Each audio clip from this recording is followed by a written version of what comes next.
So I know one of the most recent times that I've kind of heard of the AI in games come about would be with Call of Duty, training their AI model to replicate the artwork of who Studio was it? Ghibli? Yeah. Yeah, that's exactly it. Studio Ghibli. And they thought it was harmless so that they could put this art on the calling cards, which is something that you unlock by doing challenges in game. And it's sort of like your name tag, essentially. If you guys don't play Call of Duty, like when you kill someone, you want them to see your artwork, your badges, your name, and you just want to flex on them. So they used this, AI model to basically go and do that. Dude, okay, look, I'm very passionate about this. So let's start with something here. Black Ops 6, one time they had a promotional period where it like broke the internet. I'm not sure you remember this, but basically they came out with their Christmas event and like the zombie had like 6 fingers. Like it was just in your face, it had 6 fingers. And we're like, why does it have 6 fingers? Like, what are you doing here? And I believe at the time they said, oh, it was like a mistake. It wasn't a mistake. That's just AI. They always add or remove fingers. Right. And fast forward to, today in new Black Ops 7, there's like multiple calling cards where they very clearly used AI, and they're like, oh, we used AI in some of our stuff. We just, it's not bad. Don't worry about it. Like, screw you.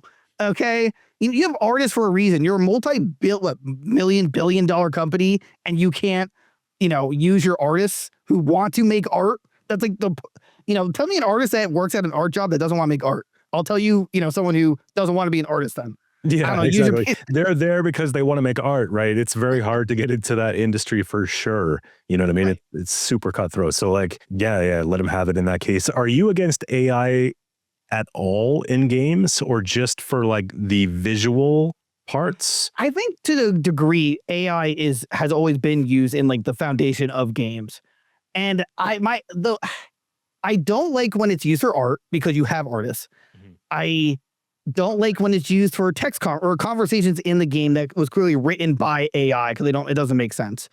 I can understand using it to help code NPCs to a degree, but we just gone too far. We did way too far with using AI, at least for at very least art. Personally, I think that there needs to be some kind of some government intervention in terms of using AI for art in these products without fully disclosing it. I just against AI in a drive-through.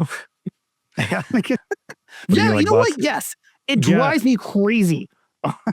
So I guess what we're referring to is like the, if you're talking about the drive-through with the bots, sometimes they have like just the bot like, what can we get for you? And then they kind of just take that off the screen and, they show up with the food.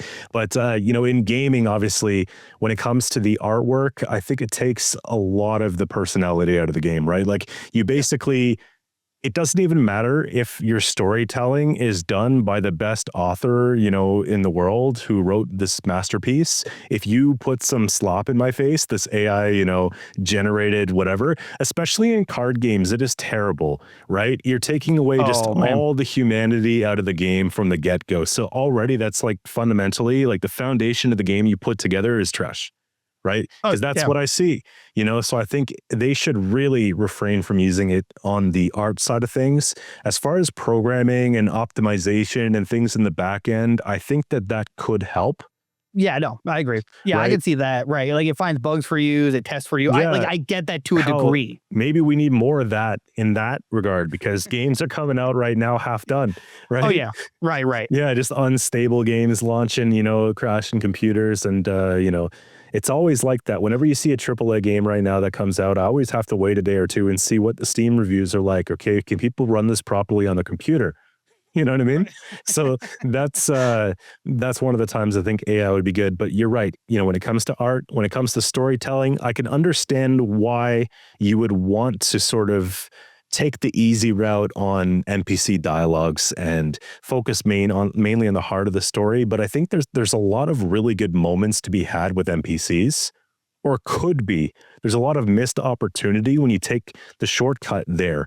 And what I mean by that is like games like The Witcher 3 that got me into Gwent, right? That's a card game based on The Witcher 3. Some of the best parts of the game would be those little side quests that you pick up from talking to these NPCs, like random people, or some of the comments that they'd make are like really kind of personal to like the living environments that they have in the port town that they're in or whatever the case, right? So if you just make them kind of sound like generic bots, you know, or you put the typical double slash, you know, when you have AI text and you have the typical double Right. slash beside each other, you're like, this is an AI paragraph, man.